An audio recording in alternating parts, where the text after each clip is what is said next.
Hello everyone. Hello and welcome to UGC NET economics.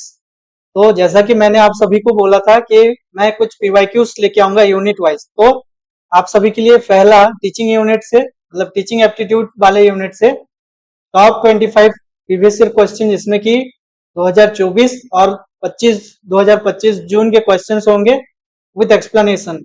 ठीक है, तो बने रहिए। इसमें मैं बहुत सारी टेक्निक्स आपको सिखाऊंगा, कैसे क्वेश्चंस को सॉल्व करना है, कौन से ट्रिक से सॉल्व करना है, क्या करना है। ठीक है, तो सबसे पहला क्वेश्चन आप भी जो है साथ ही साथ इसकी आंसर निकालना और अपने कॉपी में जो है नोट करके रखना, और मुझे एट द एंड जो है कमेंट करके बताना कि आपके 25 क्वेश्चंस में से कितने राइट हुए। ठीक है, चलिए बढ़ते हैं।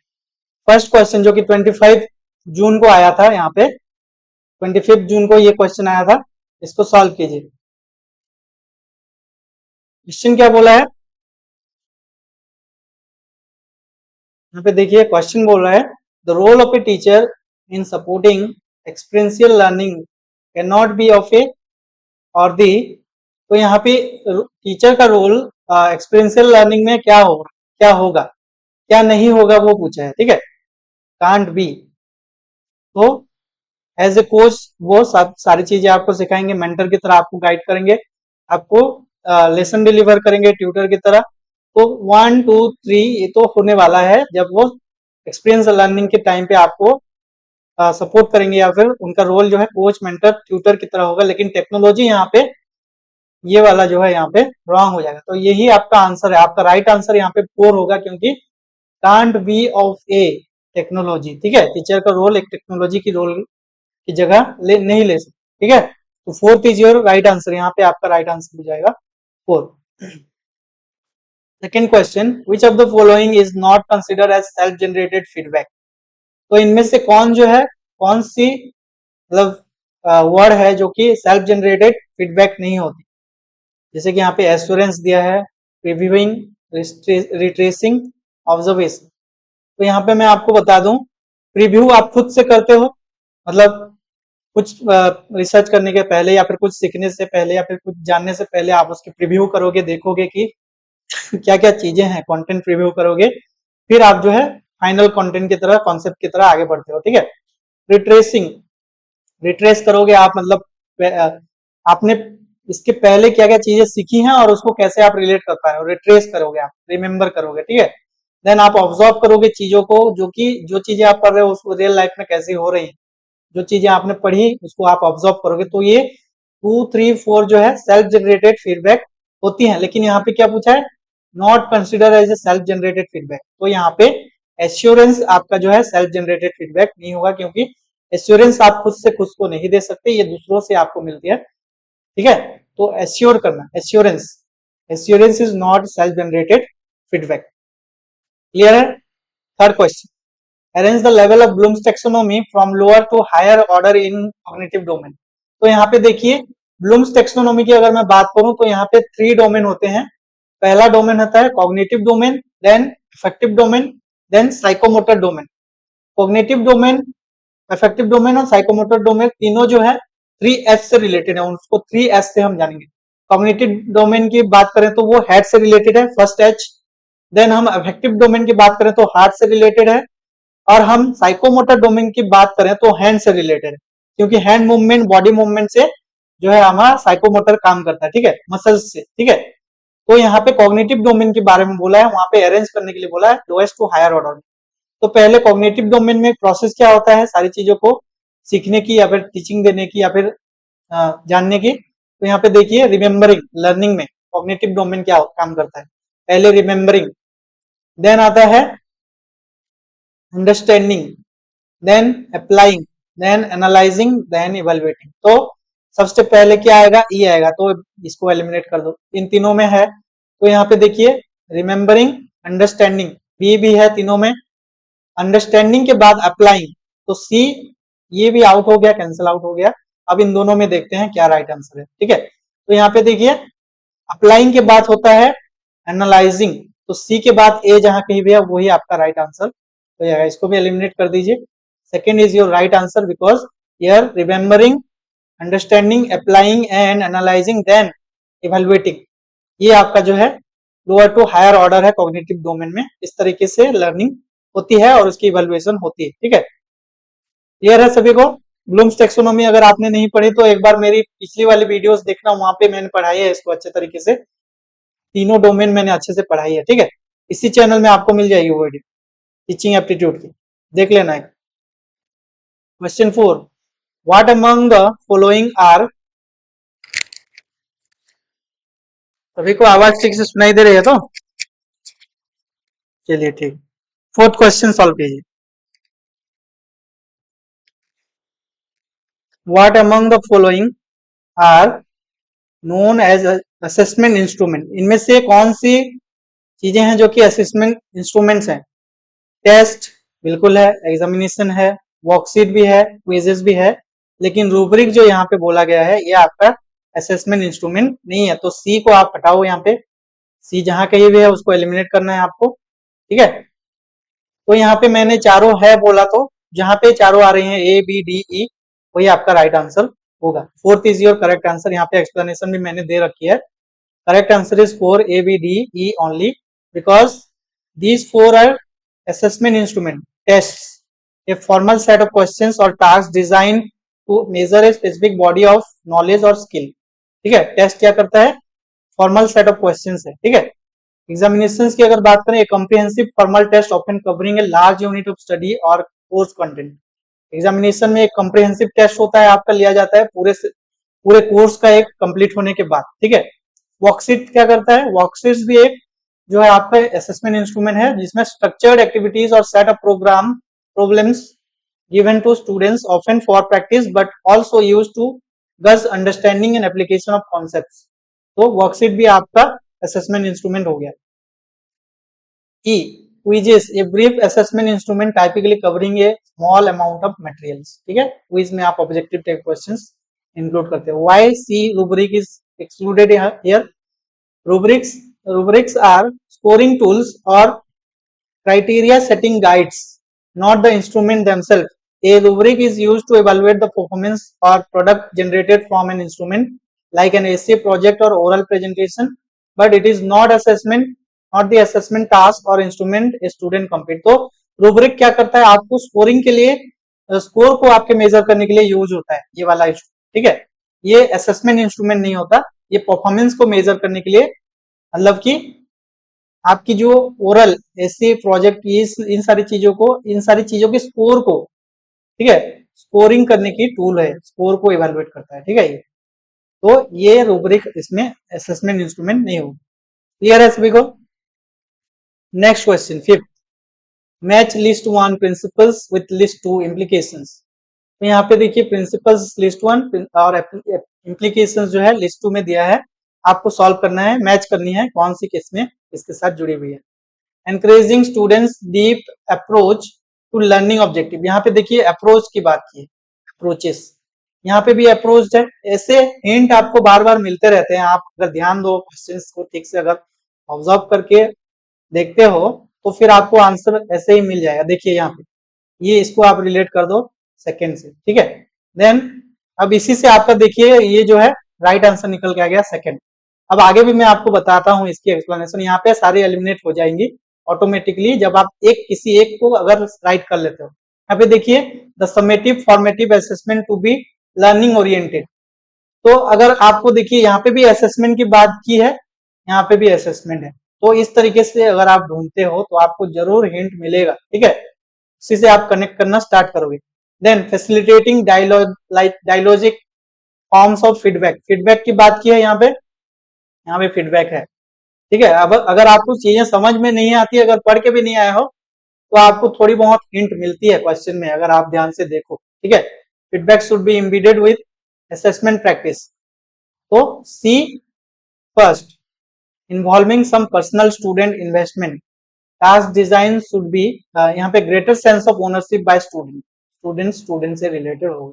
ठीक है, तो यहाँ पे अभी देखिए ठीक तरीके से मैच हुआ या नहीं, ए सेकेंड, बी फोर्थ, सी फर्स्ट, डी थर्ड। ठीक है, सेकेंड यहाँ पे आपका राइट आंसर हो जाएगा। ठीक है, इसी तरीके से आपको सॉल्व करना है। टर्म्स को देखो दूसरे वाले पार्ट में वो टर्म्स है या नहीं, हिंट मिल रहा है या नहीं। कुछ कुछ क्वेश्चन ऐसे भी सॉल्व हो सकते हैं अगर आप ध्यान से देखें। 6th question, the role of a teacher in the simulation model is that of explaining, designing, describing, choosing activities। तो क्या यहाँ पे राइट आंसर है? साइमुलेशन मॉडल अगर आपने पढ़ी होगी तो आपको ये समझ में आएगा। देखिए यहाँ पे राइट आंसर जो है आपकी डिजाइनिंग है, क्योंकि डिजाइनिंग के अंदर सारी चीजें आ जाती हैं। देखिए, teachers role in simulation designing, this encompasses the most critical and comprehensive role. The teacher designs entire simulation experience। simulation का मतलब क्या है? To help student learn in a way they can understand easily। ठीक है, तो teacher क्या करते हैं? साइमुलेशन की प्रोसेस एक प्लानिंग करते हैं किस तरह के बच्चे अच्छे से चीजों को समझ पाए। पहले selecting the appropriate simulation model और सॉफ्टवेयर, किस तरीके से पढ़ाना है, किस सॉफ्टवेयर से पढ़ाना है, कैसे पढ़ाना है, उसको सिलेक्ट।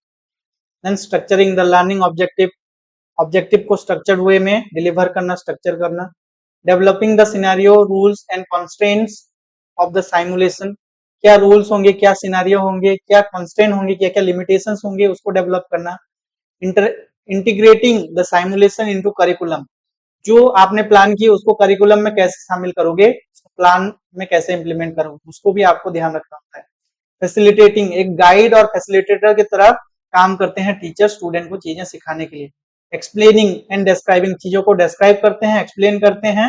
ठीक है, after the simulation ends but they are not the central role during the actual execution और प्रिपरेशन ऑफ साइमुलेशन एक्सपीरियंस। तो एक्सप्लेनिंग डिस्क्राइबिंग इसका पार्ट है, ना कि ये वो अलग से इसमें इंपॉर्टेंट रोल होगा। ठीक है, choosing activities, this is a part of broader designing process। The choice of activity is choice of the simulations itself and how it will be run। ठीक है, यहाँ पे चॉइस ऑफ एक्टिविटी, क्या क्या आप चीजें करोगे वो आपकी चॉइस होगी, चूज करोगे आप। ठीक है, तो डिजाइनिंग के अंदर सारा कुछ आ जाता है। तो the role of a teacher in simulation model is that of designing. Clear है सभी को?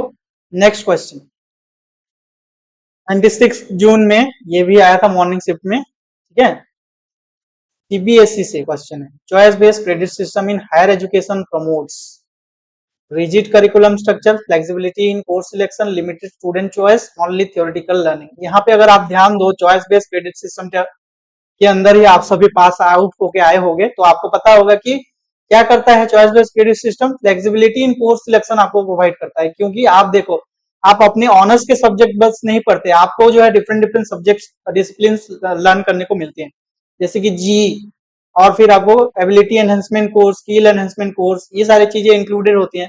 तो अलग अलग कोर्सेज की सिलेक्शन की फ्लेक्सिबिलिटी आपको मिलती है चॉइस बेस्ड क्रेडिट सिस्टम के अंदर। तो सेकंड आपका राइट हो गया, रिजिड करिकुलम नहीं होता, लिमिटेड स्टूडेंट चॉइस नहीं होता, ओनली थ्योरेटिकल लर्निंग नहीं होता, तो second is your right answer.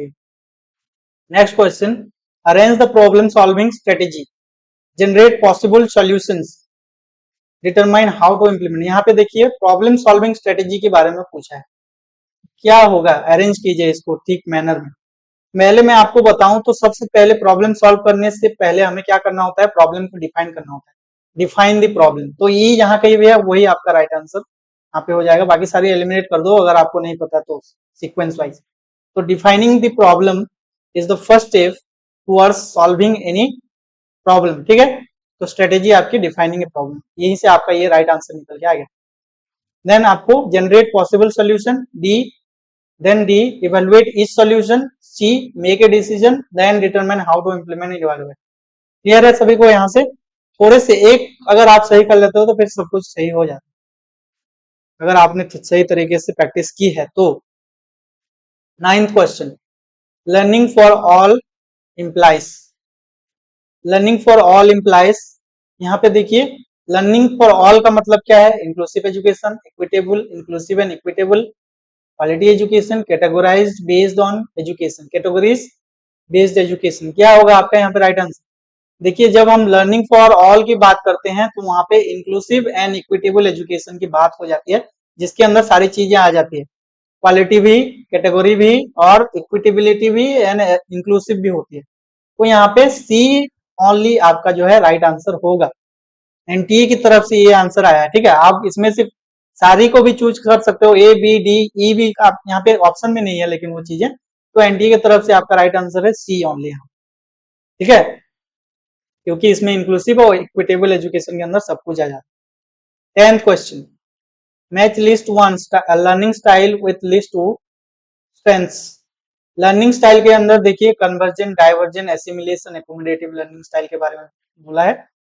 Strength उसकी क्या क्या है, देखिए कन्वर्जन डाइवर्जन अगर आपने सही से पढ़ी है, कन्वर्जन का मतलब है चीजों को, जो आइडियाज आपने सीख के एक्वायर की हैं, ठीक है, उसी आइडिया को प्रैक्टिकली अप्लाई करना। सो कन्वर्जन थिंकिंग और learning here is practical application of ideas. ये आपका जो है सेकेंड होगा, तो आप बाकी चीजों को एलिमिनेट करो यहाँ। देन डाइवर्जेंट थिंकिंग और डाइवर्जेंट लर्निंग। डाइवर्जेंट लर्निंग की अगर मैं बात करूं तो imaginative ability and generation of idea.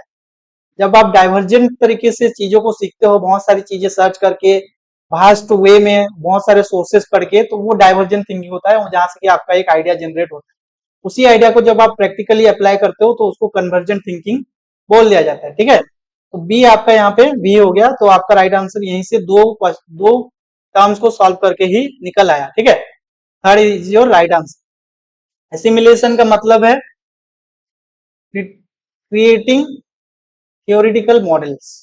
Accommodative approach या फिर एकोमोडेटिव लर्निंग मतलब carrying out plans and task that involve students in new experiences. New experience सीखने के लिए, न्यू न्यू चीजें जानने के लिए जो प्लान्स और टास्क स्टूडेंट्स को इन्वॉल्व करते हैं उसको एकोमोडेटिव लर्निंग बोला जाता है, ठीक है। Third is your right answer. 11th question, which of the following best exemplifies the zero transfer of learning। यहाँ पे जीरो ट्रांसफर ऑफ लर्निंग मतलब आपने जो चीजें सीखी उसका इस्तेमाल नहीं हुआ या फिर उसकी ट्रांसफर नहीं हुई। जो चीजें आपने सीखी उस वो काम नहीं कर रहे, आप दूसरी चीजें कर रहे हैं। यहाँ पे उसी तरीके से स्टेटमेंट दी है, using knowledge of one programming language to another similar language. ठीक है, अगर आपने सी या C++ प्रोग्रामिंग लैंग्वेज सीखी है तो आप पाइथन या जावा किसी में भी उस प्रोग्रामिंग लैंग्वेज को यूज कर सकते हो। उसी तरीके का जो है कोडिंग आपको करना होता है, ठीक है। Applying techniques of learning in basketball to improve skill in social.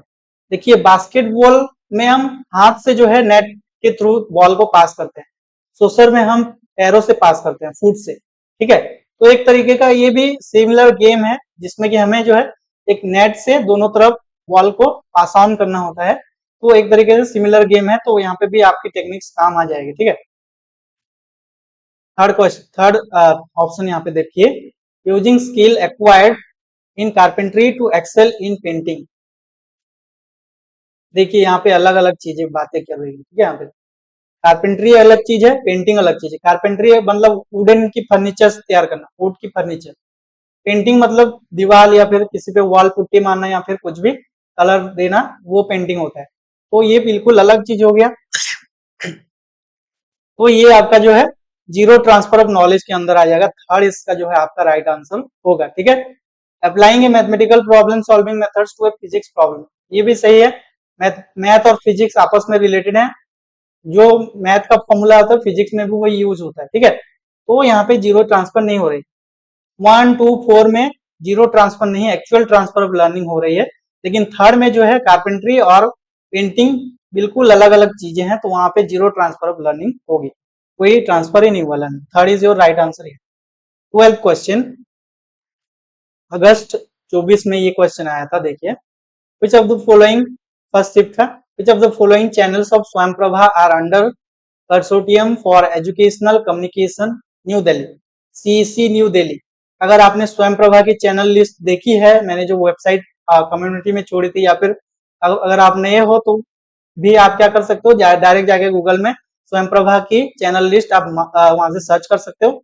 उसमें अगर आप देखोगे फर्स्ट, सेकेंड और 7th जो है आपका CEC न्यू दिल्ली के थ्रू जो है सारी चीजें इस चैनल के अंदर आती हैं, ठीक है। CEC न्यू दिल्ली इस चैनल्स के अंदर आती हैं, चैनल 1 2 7। तो यहाँ पे B, D और A जहां कहीं भी है वही आपका राइट आंसर होगा, ठीक है। Third, match list one with list two app and उसके यूज क्या क्या है। कुछ एप्स के बारे में बताया और उसके यूजेस। लैबस्टर, देखिए लैब की बात हो गई यहाँ पे, तो यहाँ पे भी लैब है, वर्चुअल लैब एंड साइमुलेशन। ऐसे ही हिंट अगर आप ढूंढ लेते हो, यहाँ पे पोल एवरीवेयर, यहाँ पे भी पोल के बारे में बात की है, रियल टाइम पोलिंग, ठीक है। तो ये फर्स्ट हो गया, डी फर्स्ट, लेफ्टर सेकंड, तो ए सेकंड और बी फर्स्ट, जहां कहीं भी है वही आपका right answer, sorry D, D first, जहां कहीं भी है वो आपका राइट आंसर हो जाएगा। सब चीज एक बार मिला लेते हैं, फिर आप अच्छे से सॉल्व कर लेंगे। गूगल अर्थ देखिए, यहाँ पे बात करें तो virtual field trip and geographic exploration के लिए गूगल अर्थ का यूज होता है। काहूट ऑनलाइन क्विजेस एंड असेसमेंट के लिए आपका यूज होता है, ठीक है। तो लेफ्टर सेकेंड हो गया, तो यहीं से आपका राइट आंसर निकल के आ गया, देखिए लेफ्टर सेकेंड। बी आपका थर्ड था Google Earth virtual field trips and geographic exploration, C आई वी ऑनलाइन क्विजेशन असेसमेंट, डी आपका one poll everywhere real time polling के लिए यूज होता है, ठीक है। Third is your right answer here. Clear है सभी को, आंसर आई थिंक समझ आ गया होगा।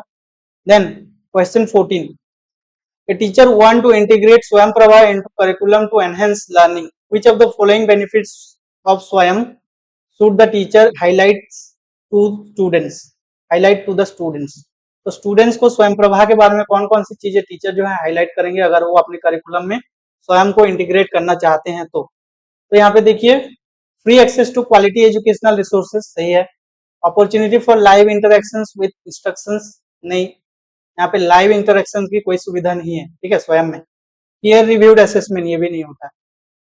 सेल्फ पेस्ड लर्निंग, बिल्कुल सही। तो आपका ए और डी जहां कहीं भी है उसको लॉक करूं, second is your right answer ही, ठीक है। स्वयं के बारे में मैंने अच्छे से पढ़ाया है आपको, अगर आपने नहीं पढ़ी तो एक बार जाके वो वीडियो देख लीजिए, आपको चीजें समझ में आ जाएंगी, ठीक है। ए और डी आपका राइट आंसर। क्वेश्चन 15, स्वयं course is classified based on engagement of number of dash and number of video hours. तो यहाँ पे देखिए, सेमिस्टर वाइज होता है, मंथ वाइज होता है, वीकली होता है, ईयरली होता है, कैसा होता है? तो स्वयं के कोर्सेज कैसे क्लासिफाइड होते हैं? वीक्स के बेसिस में, ठीक है। अगर आप सही से अगर देखोगे उसकी कंटेंट या फिर कोर्सेज, तो वीक्स में डिवाइड होती हैं और वीडियो आवर्स में सारी कोर्सेज क्लासिफाइड होती हैं स्वयं के, ठीक है। Next question, 28 June 2025 first shift, Spearman attributed his general factor of intelligence to hemispheric energy, soul energy, internal energy, or mental energy.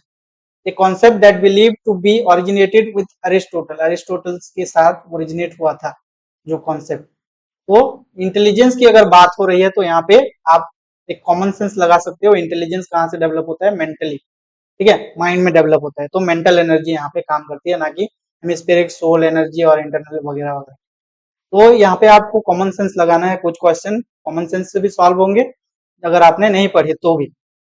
Next question 17, while defining relationship between teachers and children, use it as socially constructed development. Teacher और children के बीच में relationship define करनी होगी तो आप कौन सी चीज, किसने इसको यूज किया था? ठीक है, यहाँ पे बोला है, देखिए, एनिस्वर्थ, वाइगोट्स्की, von Friedman and dewy.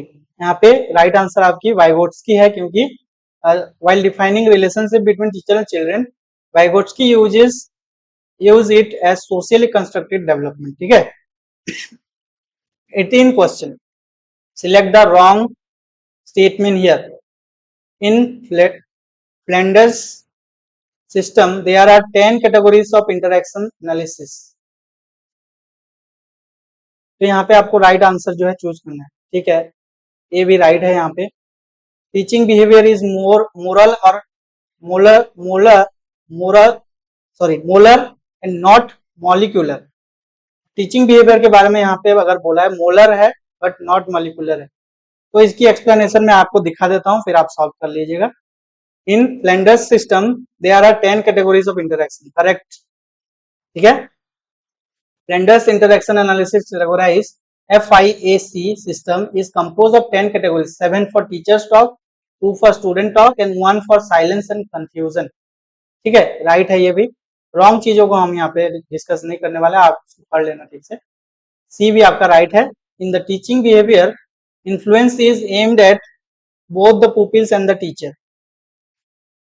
The system analyzes the teacher influence on the pupil, direct or indirect, and also records pupils reaction initiation which influence the subsequent teacher's talk, making the overall teaching interaction और bidirectional influence. Bidirectional मतलब teacher और student के बीच में जब कोई teaching learning transaction होता है तो बाय डायरेक्शनल होता है। टीचर जो सिखाते हैं उसी से स्टूडेंट जो है डाउट और क्वेश्चन पूछते हैं क्लास में, और उसको फिर जो है टीचर सॉल्व करते हैं या फिर बताते हैं स्टूडेंट को। फीडबैक जनरेट होता है और उनसे जो है चीजें सीखने को मिलती है, तो टू वे कम्युनिकेशन हो जाता है वहां। Teaching behaviour is not like any other form of human behaviour. क्यों भाई, टीचर क्या ह्यूमन नहीं होते? तो यहाँ पे देखो नॉट लाइक बोला है, तो यहाँ पे ऐसे ही डी रॉन्ग हो गया, बी भी रॉन्ग हो गया, तो ए और सी जहां कहीं भी है वो राइट है। लेकिन यहाँ पे देखो क्या पूछा है, रॉन्ग, इसको याद रखो, तुम स्टेटमेंट पूछा है, बी और डी जहां कहीं पे है उसको राइट करना है, ना कि ए और बच्चे क्या करते हैं कुछ लोग राइट स्टेटमेंट को सिलेक्ट करके राइट ए सी राइट है बोल के राइट करके आ जाते, वहां पे ये गलती नहीं करनी है, एग्जाम में गया आपका 2 मार्क्स, ठीक है, अगर ऐसा करके आते हो तो। B and D is your right answer here, फिर रॉन्ग स्टेटमेंट को निकालने के लिए बोला है, सिलेक्ट करने के लिए बोला है। Next question, 19 question, match list 1 with list 2, match models with their exponents, anxiety reduction, किसने कहा था? Programme instruction. अगर एक आपको पता है, सारी अगर नहीं भी पता, मुझे पता है यहाँ पे प्रोग्राम इंस्ट्रक्शन बीएफ स्किनर के द्वारा दी गई, तो यहीं से मेरा जो है क्वेश्चन सॉल्व हो गया, डी सेकंड। बाकी मुझे सॉल्व करने की जरूरत भी नहीं है, कुछ एक अगर भी आपको पता होगी किसी किसी में, तो ऐसा हिंट आपको मिलता है सॉल्व करने के लिए। यहाँ पे देखिए मैंने उसकी मैचिंग दे रखी है। Anxiety reduction Rein and Wolpe ने दी थी, assertive training Wolpe and Lazarus, then direct training Lumsdaine, ठीक है, then program instruction BF Skinner. तो मैचिंग हो गई, ए की third, B first, C fourth and D one, ठीक है, हमारा A third, B one, C fourth and D second. ये नेक्स्ट क्वेश्चन मूक से आया है ये question. Massive open online courses के बारे में भी मैंने जब ऑनलाइन मेथड्स ऑफ टीचिंग के बारे में बताया था, वहां पे मैंने अच्छे से डिस्कस किया है ये सारी चीजें। अगर आपने वो वाली वीडियो नहीं देखी तो पहले जाके उसको देखो, फिर 40 चीजें आपको समझ में आएगी। यहाँ पे क्या बोला है, choose the correct statements about MOOCs, मूक के बारे में बोला है, massive open online courses. Blackboard was formed in 1999 and become a public company इन 2004। हमें ब्लैकबोर्ड से क्या लेना देना, यहाँ पे मूक के बारे में, ऑनलाइन प्लेटफॉर्म के बारे में बात हो रही है, ना कि ब्लैकबोर्ड के बारे में। तो फर्स्ट को आप एलिमिनेट करो यहाँ पे करेक्ट स्टेटमेंट से, ए जहां कहीं भी है उसको हटा दो। Connectivism and connected knowledge was the first course to be called MOOC, बिल्कुल सही है, कनेक्टिविज्म एंड कनेक्टेड नॉलेज की बात की गई, बी राइट है यहाँ पे। Stephen Downes coined the term xMOOC in 2012। XMOOC cMOOC के बारे में भी मैंने बताया है, अगर आपने नहीं पढ़ी तो पढ़ लो जाके, वो वाली वीडियो देख लो। तो बी सी जहां पे भी आ गया वो राइट आंसर हो जाएगा, ठीक है, इसको भी एलिमिनेट कर सकते हो आप। The UK open university form learn FutureLearn in December 2012। देखिए फ्यूचर लर्न प्लेटफॉर्म से जो है मूक की ही शुरुआत हुई थी, जो कि यूके बेस्ड ओपन यूनिवर्सिटी है, ठीक है, जहां पे कि फ्यूचर लर्न को मूक की तरह शुरुआत की गई थी। उसका पहला स्टेप था फ्यूचर लर्न, फिर जो है massive open online courses world wide जो है हर तरफ फैल गए, ठीक है। तो बी सी डी आपका जहां कहीं भी है उसको लॉक कर दो, only B C D not E. Open to study was found by open university USA in 2013, ये भी मूक से रिलेटेड नहीं है, ओपन टू स्टडी। थर्ड आपका राइट आंसर होगा यहाँ पे, ठीक है। 21st question, the teaching which involves the teacher posing questions to students as they attempt a task is known as cooperative teaching, peer tutoring, scaffolding और directed teaching।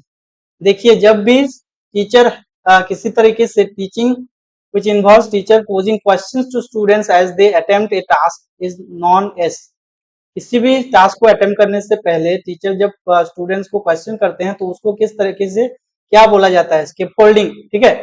यहाँ पे explanation देखिए, correct answer is third, scaffolding. Scaffolding is an instructional technique where a teacher provides temporary support such as clues, prompts, hints, questions to help a student complete a task they are not yet able to do independently. Posing guiding questions is a common form of this support. तो यहाँ पे आपका जो पूछा था वही यहाँ पे नीचे दिया गया, ठीक है। तो आपका राइट आंसर है scaffolding third. Next question, this is the right instructional technology for understanding level of teaching. Memory level, understanding level है और रिफ्लेक्टिव लेवल के बारे में मैंने बताया था। तो अंडरस्टैंडिंग लेवल ऑफ टीचिंग में कौन सा जो है राइट इंस्ट्रक्शनल टेक्नोलॉजी है? Branching, linear, programme instruction, self instruction. देखिए यहाँ पे राइट आंसर की अगर मैं बात करूं तो ब्रांचिंग है, ठीक है, अंडरस्टैंडिंग लेवल के लिए। क्योंकि देखिए प्रोग्राम इंस्ट्रक्शन के अंदर दो चीजें आती हैं, अभी मैं आपको एक्सप्लेनेशन यहाँ पे दिखाता हूँ। एक्सप्लेनेशन देखिए यहाँ पे program instruction has two main types, linear and branching. जिसमें कि लीनियर स्किनर के द्वारा दी गई थी। Program instruction focuses on small sequential steps and high accuracy reinforcement and is suited for memory level of understanding, memory level of teaching, recall and recognition, ठीक है। Then branching प्रोडर के द्वारा दी गई थी, allows for different paths based on learner's response to questions. If a mistake is made, the learner is branched to remedial frames for explanation. These decision making and diagnostic function make it best suited for understanding level of teaching. जो पूछा था वही, understanding level of teaching के लिए ये best suited method है branching करना programme instruction के अंदर, ठीक है। तो वही यहाँ पे पूछा है आपसे। First is your right answer.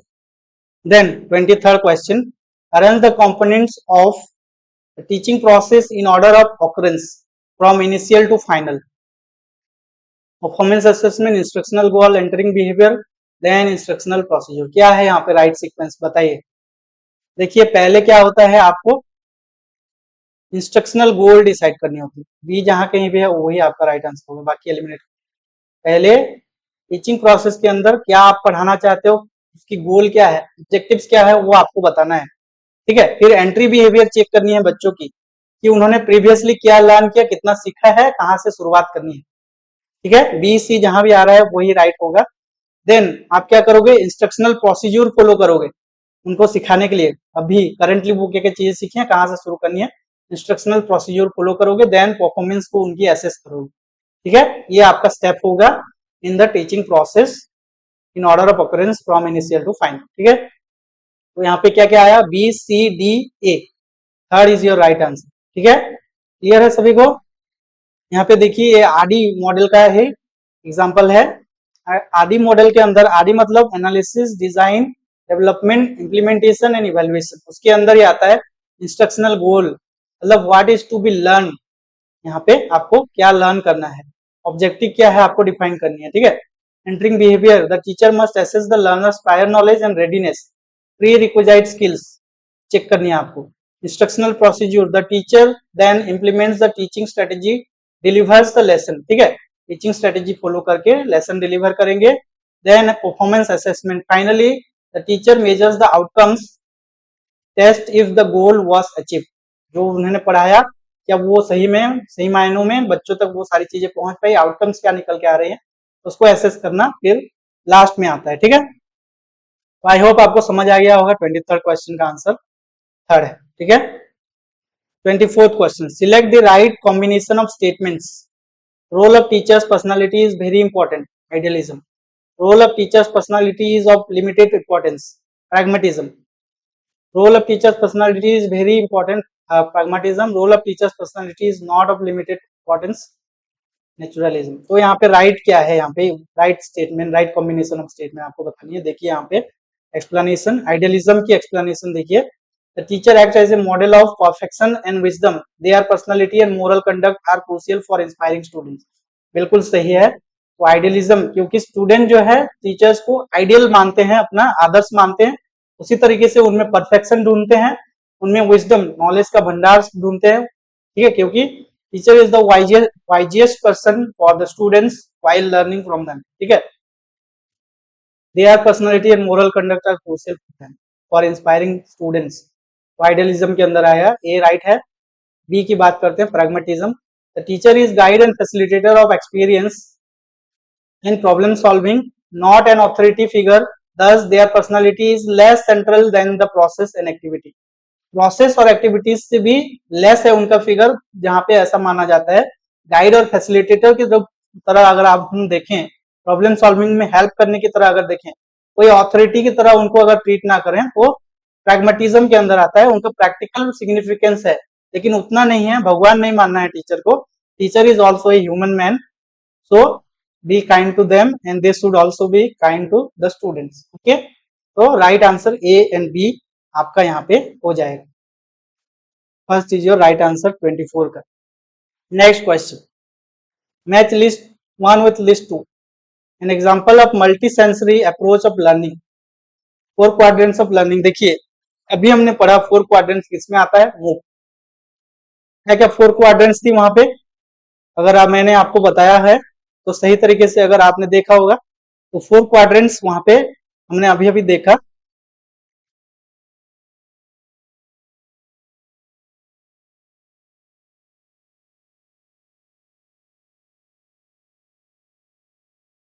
और यहीं पे है, ठीक है, वो चीज है। 24th क्वेश्चन ना, सॉरी 25th क्वेश्चन, मूक, वो 4 क्वाड्रेंट इसके अंदर आता है, ठीक है। Then an example of multi sensory approach की अगर बात करें, यूट्यूब। क्यों, क्योंकि देखिए यूट्यूब एक भंडार है नॉलेज का अभी के समय पे, क्योंकि हर तरीके की कंटेंट आपको यूट्यूब पे सर्च करके मिल जाएगी, क्योंकि किसी यूनिवर्सिटी किसी आईआईटी से भी बढ़ के अभी कंटेंट भर भर के आपको यूट्यूब से मिल रही है। तो सीखने के लिए आप हमेशा एक्साइटेड रहिए, यूट्यूब में हर तरीके की चीजें आपको मिल जाएगी, ठीक है। चाहे वो यूजीसी नेट की तैयारी हो या फिर यूपीएससी की तैयारी हो या फिर वर्ल्ड के भी बड़े बड़े एग्जाम क्यों ना हो, आपको यूट्यूब से हर चीजें सीखने को मिल सकती है अगर आप सही तरीके से यूट्यूब का यूज करते हो तो। जैसे कि आप भी अभी कहाँ से लर्न कर रहे हो, यूट्यूब से ही लर्न कर रहे हो मेरे थ्रू, ठीक है। तो that is multi sensory approach of learning. 4 quadrants मूक के अंदर आता है। Academic bank of credit NEP 2020 में आया, जहां पे कि क्रेडिट्स को सिक्योर किया जाता है बच्चों की। बताता हूं आगे चल के explanation. An example of software package on statistical analysis, PSPP. तो यहाँ पे देखिए सही से अगर इसको मिलाते हो, ए थर्ड आ गया, तो ये भी थर्ड है, यहाँ भी थर्ड है, इसको एलिमिनेट करो, इन दोनों में नहीं है। बी आपका 4 क्वाड्रेंट मूव के अंदर आया, तो ये आपका राइट आंसर थर्ड हो जाएगा, ठीक है, क्योंकि यहीं पे बी में जो है फर्स्ट मूव होता है, ठीक है। तो एक्सप्लेनेशन देख लेते हैं इसकी। देखिए 4 quadrants of learning sorry, an example of multisensory approach of learning, a YouTube uses videos, visual and audio which appeals to multiple senses, multisensory approach आपको जो है यहाँ पे मिल जाता है, क्योंकि ऑडियो विजुअल सब तरीके से आपको सिखाया जाता है यूट्यूब के थ्रू, ठीक है। B 4 quadrants of learning, MOOC, स्वयं MOOC platform utilize the concept of 4 quadrants, that is video, e-contents, discussion forum, assessments. Academic Bank of Credit NEP 2020, the National Education Policy 2020 formally introduced the Academic Bank of Credit concept to facilitate credit transfer and student mobility. अगर कोई student किसी college से, previous college से drop out करता है, 1 साल पढ़ने के बाद दूसरे कॉलेज में शिफ्ट हो जाता है, तो उसकी एकेडमिक क्रेडिट जो 1 साल में 2 सेमेस्टर देके उसने अर्न की होगी, उसको ट्रांसफर की जाएगी थ्रू एबीसी, ठीक है। क्लियर है आपको। In example of software package on statistical analysis, हम भी अभी एबीसी आईडी सारे बच्चों की जनरेट कर रहे हैं अपने कॉलेज, ठीक है। तो यहाँ पे देखिए software package on statistical analysis, PSPP क्या होता है, perfect statistics professionally presented. SPSS का अल्टरनेटिव यूजेस, पीएसपीपी होता है free open source software program for statistical analysis of sample data, often used as an alternative to SPSS, statistical package for social science का alternative की तरह use होता है PSPP, perfect statistics personally presented, research के दौरान या फिर learning में भी चीजें आप सीखते हो, रिसर्च करके ही तो सीखते हो ना, तो डाटा को एनालाइज करने के लिए ये सॉफ्टवेयर यूज होता है। तो आई होप आपको यहाँ पे राइट आंसर पता चली गया होगा। Academic bank of credit NEP 2020, then software of package, software package on statistical analysis, PSPP, ठीक है। तो यहाँ पे 25th क्वेश्चन का आंसर थर्ड है। यहाँ पे और थोड़ा उसकी एक्सप्लेनेशन मैंने दे रखी है, चारों मतलब 4 क्वाड्रेंट्स ऑफ स्वयं की। आप यहाँ से स्क्रीनशॉट लेके इसको एज इट इज नोट की तरह लिख सकते हैं, ठीक है। और ये आपकी एनटीए की तरफ से जो आंसर कीज हैं इन क्वेश्चन की, 25 क्वेश्चन की, आप इसको स्क्रीनशॉट ले लो और इसको फर्दर रेफरेंस के लिए आप यूज कर सकते हैं, ठीक है। और इसी तरीके से मैं आपके लिए यूनिट वाइज जो है अभी क्वेश्चन प्रिपेयर करूंगा रिसर्च एप्टीट्यूड की, फिर आगे आईसीटी कम्युनिकेशन एंड फिर जो है पीपल एनवायरमेंट डेवलपमेंट से, फिर हायर एजुकेशन से, लॉजिकल रीजनिंग से, हर यूनिट से जो है मैं 25 टॉप क्वेश्चन जो कि सारी एस्पेक्ट्स को उसी यूनिट की कवर करेगा, जो जो इंपॉर्टेंट टॉपिक्स हैं आपको पढ़ने में मदद करेगा। उसी तरीके से यहाँ पे भी मैं आपको एक्सप्लेनेशन दूंगा और आपको मैं हेल्प करना चाहता हूँ कि आप कैसे ठीक से इस बार एग्जाम अटेम्प्ट करके आओ और आपका नेट जेआरएफ जरूर से क्लियर हो। ठीक है, तो all the best, keep studying, keep watching UGC NET economics. Thank you.